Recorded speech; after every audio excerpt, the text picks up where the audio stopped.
Assam police ABUB কাটাপ second লিষ্টৰ কাটাপৰ লৈ কিনি আন্দোলনত 115জন ল'ৰাক জেলত সোমোৱা হৈছে নেকি? কোন কোন ডিষ্ট্ৰিক্টে বৰ্তমান দাখিল কৰিব কাৰণে কেছ হাইকোৰ্টত সাজু হৈছে প্ৰত্যেকটো প্ৰমাণৰ সৈতে আপোনালোকৰ লিষ্টটো দেখুৱাই দিম আৰু কোনে কেনেকুৱা ধৰণৰ কেছ দিছে সেইটো সাজু হৈছে সম্পূৰ্ণৰূপে প্ৰমাণকৈ চাই লওক। এইটো আপোনাৰ এটা ফটো চাওকচোন, ইয়াক চিনিয়ে পায়, ইয়াৰ নাম হৈছে মুস্তাফা আলী 09।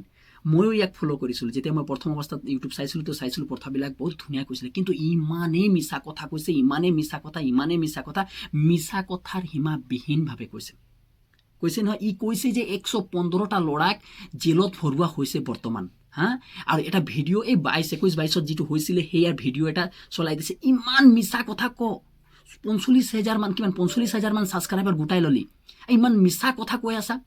মুছলমান, তুমিতো এটা মুছলমান ধৰ্মাৱলম্বী, মুছলমান ধৰ্মাৱলম্বীত এটা কথা স্পষ্ট আছে যে তেওঁলোকে মিছা কোৱাটো হাৰাম বুলি ভাবে, মানে বেয়া বুলি ভাবে, কিন্তু তুমিতো ইমান মিছা কথা ক'বা বুলি মই ভবাই নাছিলোঁ বন্ধু। ইমান ডাঙৰ ইউটিউব চেনেল হৈ কিনে ইমান ডাঙৰ ডাইৰেক্ট ফেক নিউজ দি আছা যে, ইয়াৰ অৰ্থাৎ তুমি ইমান দিনৰ পৰা যিবিলাক নিউজ দি আছিলা চব ফেক নিউজ দি আছিলা। তোমালোকে চোৱা, গৈ কিনে ভিডিঅ'টো চোৱা আৰু মোক প্ৰমাণ দিয়া কোন নিউজত বজাইছে আৰু কোন ল'ৰাবিলাকৰ ওপৰত FIR হৈছে, সেইটো তুমি তালিকা প্ৰস্তুত কৰি দেখুৱাব লাগিব। এইটো নহ'লে কিন্তু এইটো বেয়া কথা কৰিছা তুমি। কিন্তু আজি তুমি এই নিউজ, এইটো বৰ বেয়া ভিডিঅ' ভিউ দিম বুলি কিনি ভিউ কাৰণে বেলেগ ল'ৰাবিলাকক মূৰ কৰিব বিচাৰি আছা। 115টা ল'ৰাৰ নাম দিয়া তালিকাখন, তুমিতো তাতে আছা। যিবিলাকৰ DGPৰ দেখুৱাই দিছা, কিবা ভাষণ এটা দেখুৱাইছা গুৱাহাটীৰ সেইজন ক'ত উলুবাৰী ক'ত আন্দোলন হৈছে, কোনদিনা কোন নিউজে দিছে হাইলাইটত, সেই নিউজবিলাকৰ কাভাৰেজ দেখুৱাই দিয়া মোক। এই 2020-21-22 যি এই নিউজটো আনি নেদেখুৱাব। ইমান মিছা কথা, ইমান বুৰ্বক বুলি ভাবিছা নেকি? অসমৰ জনতাবিলাকক ইমান বুৰ্বক বুলি ভাবিছা নেকি? হা, 2 বছৰ তুমি যেনেকৈ চাকৰি পালা সেইটো তোমাৰ পাৰ্চনেল প্ৰব্লেম, আমাৰ সেইটো কোনো প্ৰশ্ন নাই। কিন্তু বাকী ল'ৰাবিলাকে যে নিজৰ অধিকাৰৰ কাৰণে মাত মাতিছে সেইটোত বাছে তুমি কিয় বাধা দিছা? যদি তুমি সেইটোক লৈকে সেই পক্ষত যদি কথা পাতিব নোৱাৰা, তোমাক বাধা দিয়াটো অধিকাৰ নাই। আৰু ইমান ডাঙৰ ইউটিউব চেনেল হৈ কিনে ইমান ডাঙৰ আৰু চাকৰি থকা অৱস্থাতো তুমি পুলিচৰ চাকৰি কৰি আছা, তথাপিও তুমি ইমান ডাঙৰ মিছা কথা কৈছা। তুমি যদি ইমান মিছা কথা কৈছা, তেনেহ'লে কাটাপত কিমান মিছা হ'ব সেইটো মই অনুমান কৰিব পাৰোঁ ইয়াৰ যোগেদি। কি ক'ম মই তোমাক কচোন? ইয়াৰ এই ভিডিঅ'ৰ যোগেদি তোমাক কি ক'ম মই? কি ৰিয়েকশ্যন লাগে?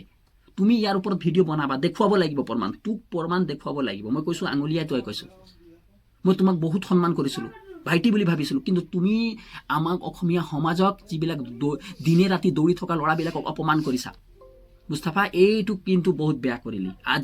আজি মই তোমাক সন্মান কৰিছিলোঁ, ইয়াৰ যোগেদি মই আজিৰ পৰা অপমান কৰিছোঁ। আৰু তোমালোকে ৰাইজে বা যিবিলাকে এই আন্দোলনত ভাগ লৈছে, বা আন্দোলন নহয় দেই, আন্দোলন নকৰিবা, যিবিলাকে ছেকেণ্ড লিষ্টৰ বাবে আশা কৰিছে তেওঁলোকে কি ক'ব বিচাৰিছে কমেণ্ট বক্স খোলা আছে। মানে একদম মাথা বেয়া কৰি দিয়া কথা পাতিছা বে। কি কথা পাতিছা তুমি? মানে কি কওঁ তোক, ভিডিঅ'টো মই দেখুৱাব নোৱাৰোঁ, কিয়নো কপিৰাইটৰ বহুত কথা থাকে। আপোনালোকে ভিডিঅ'টো গৈ চেক কৰি লওক, ধুনীয়াকৈ কৈ চাই লওক। মই ৰেকৰ্ডিং নচলাওঁ, কিয়নো বহুত এতে কিবা কৰি দিব পৰা থাকে, কপিৰাইট মাৰিব পৰা এটা সম্ভাৱনা থাকে। মই এইটো নচলাওঁ, আপোনালোকে গৈ চেক কৰি লওক। তাৰপিছত একদম এটা স্পষ্ট আৰু গুড নিউজ দিম মই আপোনালোকক। সেইটো হৈছে কোন ডিষ্ট্ৰিক্টে বৰ্তমান সাজু হ'ল মানে এই কোৰ্টত, মানে কি হাইকোৰ্টত যাবৰ কাৰণে কেছ লৈ কিনি মই তদন্তবিলাকো মই স্ক্ৰীন ৰেকৰ্ডৰ যোগেদি আপোনালোক দেখুৱাইছোঁ। বলক চাওঁ। এই ডিষ্ট্ৰিক্টবিলাক চাই লওক আপোনালোকে ডিষ্ট্ৰিক্টবিলাক চাগে নলবাৰীয়ে পোষ্ট AB কাৰণে মানে এইটো হাইকোৰ্টত দাখিল কৰিছে কেছ, দাখিল কৰিব মানে কালি দাখিল হৈ যাব। তাৰপিছত এইফালে চাওক, দৰঙে AB আৰু UB দুটাৰ কাৰণে কি কৰিব, দাখিল কৰিব কেছ।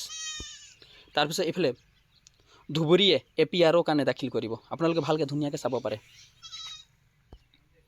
তাৰপিছত বাক্সা ডিষ্ট্ৰিক্টে লিখা নাই মানে এইটো। তাৰপিছত এইফালে চাব পাৰে নলবাৰী লিখা নাই, AB আৰু UB। আপোনালোকে একদম তথ্য তাৰ পৰা আহিছে, আমি পূৰা জানো, ভালকৈ দিছোঁ আপোনালোকক। এইফালে AB UB কাৰণে বাক্সা দুটাই দিছে। আকৌ পুনৰ নলবাৰী দ্বিতীয়, আকৌ নলবাৰী চেম কৰিছে AB কাৰণে, AB UB কাৰণে দৰং। ধুনীয়াকৈ চাব পাৰে আপোনালোকে ভিডিঅ'টো। আপোনালোকে যদি ভিডিঅ'টো ভাল পালে শ্বেয়াৰ কৰকচোন ভালকৈ। এই মুস্তাফা আলীৰ বিৰুদ্ধে আপোনালোকে কি কয় তাৰ আমি কমেণ্ট বক্সত গৈ কিনি মোক কমেণ্ট কৰক। আৰু মই কি কওঁ, আপোনালোকে এবাৰ গৈ কিনি ভিডিঅ'টো নিজে চাওক, তাৰপিছত বুজি পাবগৈ। যদি ভিডিঅ'টো ভাল লাগিলে চেনেলটো ছাবস্ক্ৰাইব কৰিব নাপাহৰিব।